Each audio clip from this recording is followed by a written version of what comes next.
नाज़रीन, आज के प्रोग्राम में मैं आपको कुछ नाकाबिले यकीन चीज़ें बताने जा रहा हूँ। मैं अभी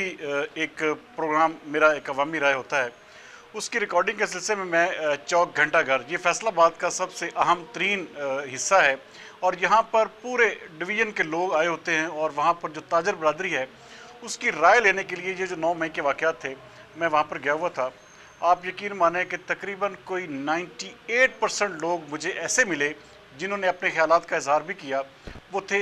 कि पाकिस्तान तहरीक इंसाफ ने इस मुल्क के साथ बहुत बड़ी ज़्यादती की है। जितना भी लोगों का गम और गुस्सा था, मैं आपको बयान करूँ तो शायद वो कम होगा। बहुत जल्द उस प्रोग्राम को ऑन एयर भी किया जाएगा। नाज़रीन, ये जो जलाओ गिराओ और ये जो पाकिस्तान तहरीक इंसाफ ने 9 मई वाले दिन जो इनके कारकुनान ने किया है, यकीनन मैं कल प्रोग्राम में बात कर रहा था कि 70% इमरान खान की मकबूलियत में इस एक वाक़े की वजह से इसका जो मकबूलियत का लेवल है वो नीचे गिरा है।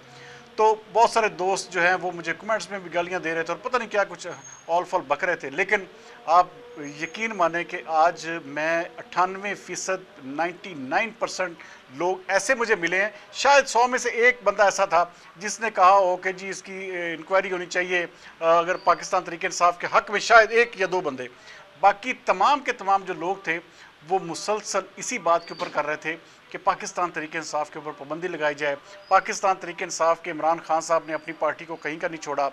अच्छा, ऐसे भी लोग थे, मुझे ऐसे भी लोग मिले जो ये कह रहे थे कि हमारे बच्चे जो हैं वो जेलों में बंद हैं, इमरान खान साहब खुद रिहा हो गए और वो ये फरमा रहे हैं कि जिन्होंने भी इस एहतजाज में हिस्सा लिया है वो हमारे पार्टी के कारकुन ही नहीं थे। अब कोई भी MNA, कोई भी MPA हमारे उस बच्चे या हमारे उस रिश्तेदार की मदद के लिए सामने नहीं आ रहा। हमारे लोग जो हैं वो दहशतगर्दी के पर्चे जो हैं वो झेल रहे हैं, इस वक्त हवालातों में मुख्तलिफ जेलों में बंद हैं, लेकिन कोई भी MNA, कोई भी MPA, कोई भी सियासी रहनुमा हमारी मदद को नहीं आ रहा। और वही बेचारे की गरीब आदमी के वालदैन या उसके बहन भाई हैं जो उसके पीछे जा रहे हैं और अब वो अपना आप बेच के अपने बच्चे को, हो सकता है उसकी महीने बाद ज़मानत हो, 4 महीने बाद हो, 5 साल ना हो, क्योंकि इतनी सख्त किस्म की दफ़ात इन सब के ऊपर लगी हैं। नाज़रीन, बहुत मुश्किल है कि ये लोग सर्वाइव कर सकें। और दूसरी जानब सबसे बड़ी और अहम तरीन बात जो आज हुई है कोर कमांडर कॉन्फ्रेंस में, उसके एलामिये की जो पहली 4 लाइनें हैं उसी में सब कुछ वाज़ेह आ जाता है। और ये आज इस हवाले से बाकायदा तौर पर कोर कमांडर्स ने एक अपने इस अज़म का इयादा किया है कि हर सूरत में 9 मई के वाक़यात के पीछे जो भी लोग हैं, जो मनसूबा साज हैं, जो सहूलतकार हैं, जो उसमें हिस्सा लेने वाले हैं, उनको किसी भी सूरत में नहीं छोड़ा जाएगा। उसकी एक और बड़ी मिसाल अब ये देखें कि हमारे यहाँ फैसलाबाद में ISI के दफ्तर के ऊपर हमला होता है। उसकी पादाश में अब तकरीबन जो टॉप स्लॉट है, chief justice Lahore high court के दामाद अली अफजल शाही के साथ साथ बिलाल अशरफ बसरा, फैजुल्ला कमोका और पता नहीं कितने नाम हैं पाकिस्तान तहरीक इंसाफ के, असद मोज़म और इन जैसे और जो उनके रहनुमा है यहाँ के, उनके ऊपर जो है आर्मी एक्ट के तहत जो है कार्रवाई की जाएगी। और इनका जो केस है वो आम अदालतें नहीं सुन सकेंगी, ना chief justice Lahore high court कोई भी फ़ायदा अपने दामाद को पहुँचा सकें। तो ये वो चीज़ है नाजरीन, जिसका मेरे ख्याल में पाकिस्तान तहरीक इंसाफ की सियासत को, पाकिस्तान तहरीक इंसाफ के चेयरमैन इमरान खान के लेवल के ऊपर इतना बड़ा धब्बा लगाया कि शायद इसको उनको समेटना उनके लिए मुश्किल हो जाए। नाज़रीन, इस मुल्क में अल्ताफ़ हुसैन से बढ़ के ताकतवर इमरान खान साहब कभी भी नहीं बने। अल्ताफ़ हुसैन का वो लेवल होता था कि अदालतों से उसके फैसले मन मर्जी के आते थे, वो जिसको चाहता था ख़त्म कर देता था, जिसको वो बाकायदा नाम लेके कैम वाले जो थे वो बाकायदा बंदे को कहते थे कि आज रात तुम नहीं होगे, तो वो नहीं होता था। तो इस तरह का लेवल था, हर जगह पे घुस जाते थे, हर जगह पे उनका एक सिस्टम चलता था और फिर उसी में से MQM पाकिस्तान बनी और उसी में से फिर अल्ताफ़ हुसैन साहब जो है वो आपके सामने है कि इस वक्त वो मिन्नतें तरले कर रहे हैं कि किसी तरह मुझे वापस आने दिया जाए या मुझे वापस सियासत में हिस्सा लेने की इजाज़त दी जाए, लेकिन उनको इजाज़त नहीं मिल रही। और यही कुछ इमरान खान साहब के साथ अब होगा। नाज़रीन, पाकिस्तान तहरीक इंसाफ के अंदर बहुत सारे लोग ऐसे हैं जो अब बाकायदा बगावत के लिए तैयार बैठे हैं। आप आने वाले वक्तों में देखेंगे कि पाकिस्तान तहरीक इंसाफ का वो टिकट जो करोड़ों रुपए में बिक रहा था और अब आने वाले इलेक्शन में उसको लेने के लिए भी बहुत कम लोग सामने आएंगे। तो नाजरीन, ये इमरान खान साहब ने ना सिर्फ अपनी पार्टी के ऊपर खुद कुछ धमाका किया है, बल्कि उन्होंने अपने कारकुनान के जज्बात और अरमानों के साथ भी खिलवाड़ किया है। अब वो लोग जो बेचारे इनके बहकावे में आकर या पैसे लेकर या किसी भी तरह से इन तमाम हमलों में शरीक थे, आज वो जेलों की हवा खा रहे हैं। और इमरान खान साहब जो हैं या बड़े लीडरान जो हैं अब जारी बात है इनकी आपस में डीलें होगी, आपस में ये तय करके इलेक्शन दोबारा हो जाएंगे, लेकिन क्या होगा? मरेगा सिर्फ गरीब आदमी का बच्चा, जिसने इनके बहकावे में आकर, इनकी बातों में आकर बाहर जाकर जलाओ घिराव किया। आप देखें कि जिन लोगों की वीडियोस बन रही हैं वो माफ़ी मांग रहे हैं, उनको भी नहीं छोड़ा जा रहा नाज़रीन। ये इस चीज़ की निशानी है। अब मैं वो देख रहा था कि वो जो कराची में जिन्होंने रेंजर की चौकी को आग लगाई थी, वो बाप बेटा कल माफ़ी मांग रहे थे और आज वो अदालत में पेश हुए। तो कोई माफ़ी नहीं किसी के लिए भी। इसलिए नाज़रीन, हर हद तक आप अपनी जो भी आपकी पसंद पार्टी है या आपका नज़रिया है उस पर ज़रूर चलें, लेकिन मुल्क के ख़िलाफ़, रियासत के ख़िलाफ़ कोई भी ऐसा आप किसी के आलाकार मत बने। आपको गर्ज ये होनी चाहिए कि यार ये लीडर अच्छा है तो मैं अपना वोट जो है इसको दूंगा। आप जब वोट का वक्त आए आप उसको वोट दें, या ज़्यादा से ज़्यादा आप एक्टिव कारकुन हैं तो आप एक जो सियासी कारकुन का एहतजाज जो हक होता है, लेकिन वो एहतजाज करें जो किसी भी सूरत में ऐसे जलाओ घराव या रियासत से बगावत की सूरत में सामने ना आए। नाज़रीन, ये मैं आपको 100% बता रहा हूँ कि बहुत सारे लोग ऐसे हैं जो फट चुके हैं। पाकिस्तान तहरीक इंसाफ के हवाले से मैं अक्सर बाज़ारों में, इलाकों में, मुख्तलिफ जगहों पर, मुख्तलिफ शहरों में जाता था, तो लोग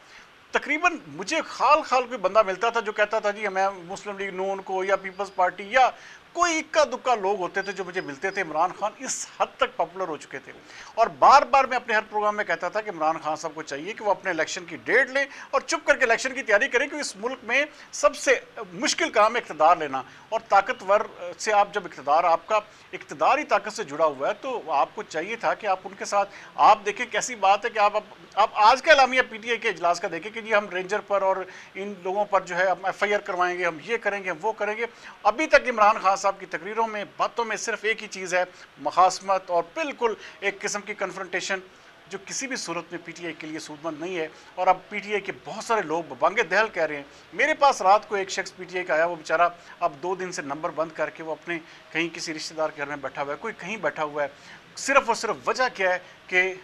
जो क़यादत है या जो जिन लोगों के पीछे वो बेचारे जाते थे, अब वो लोग जो हैं वो किसी भी सूरत में साथ नहीं दे रहे, ना उनके पीछे आ रहे हैं, ना उनका हाल पूछ रहे हैं। तो ऐसी सूरत में पार्टी का जो ना सिर्फ ग्राफ नीचे होता है, मोराल डाउन होता है वर्कर्स का, बल्कि आप आने वाले इलेक्शन में देखेंगे नाज़रीन, यही नफरत जो इस वक्त पूरी कौम में, मैं हैरान हूँ। मैं इसी घंटा घर में प्रोग्राम करता था तो मुझे, हालांकि ये शहर फैसलाबाद नून लीग का गढ़ था, लेकिन अब मुझे खाल खाल कोई, मैं कहता हूँ कि मुझे 100 बंदा अगर मिला तो 100 में से 99 लोग वो थे जिन्होंने कहा जी कि इमरान खान पर पाबंदी लगाई जाए, इसकी जमात पर पाबंदी लगाई जाए। जबकि दूसरी जानब पीडीएम जमातों का इस वक्त आपने धरना देखा, जो इनका एहतजाज है वो जारी है, और उसमें आपने मरीम नवाज़, मौलाना फजलुर रहमान साहब की तकरीर भी सुन ली होंगी। तो वो जो चीफ जस्टिस उमर अता बंदयाल साहब ने कहा था कि आपको मिलकर बड़ी खुशी हुई, मेरे ख्याल में उन्हें आज यकीनन इन सब को वहाँ पर अपने पूरे पाकिस्तान का, मैं कहता हूँ कि ये शायद इतना बड़ा इज्तिमा आज तक पाकिस्तानी तारीख में सुप्रीम कोर्ट के सामने नहीं हुआ जितना बड़ा ये हुआ है। तो आज मेरे ख्याल में उमर अता बंदयाल साहब को वाकई खुशी हुई होगी, क्योंकि उन्होंने अपने कंडक्ट से, अपने कॉलो फेल से और अपने अमाल से ये साबित किया है कि उनके खिलाफ ये एहतजाज किया जाता। बहरहाल नाज़रीन,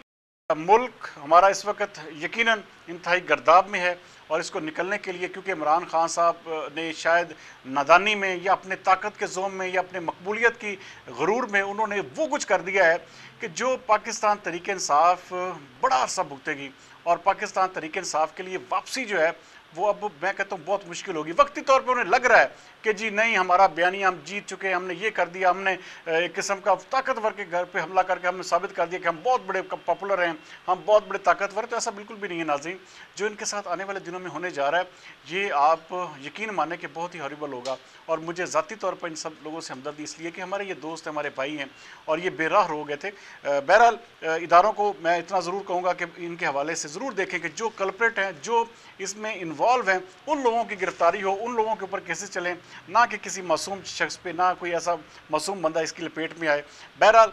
नाज़रीन, इमरान खान साहब वाकई उन्होंने ये 9 मई के जो वाक़या है, इसने इमरान खान और पीटीआई की सियासत को फ़िलहाल, जिसे कहते हैं कि गहरी खाई में अपने आप को इमरान खान ने खुद धक्का दिया है, और इसके पीछे कोई भी और शख्स नहीं है।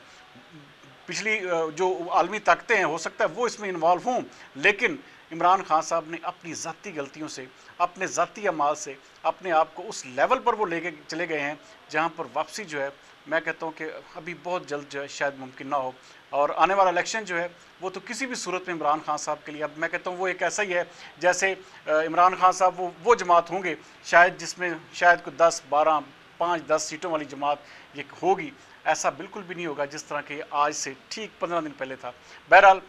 कल तक के लिए सरदार अमीन जतोई को दीजिए इजाज़त। पाकिस्तान।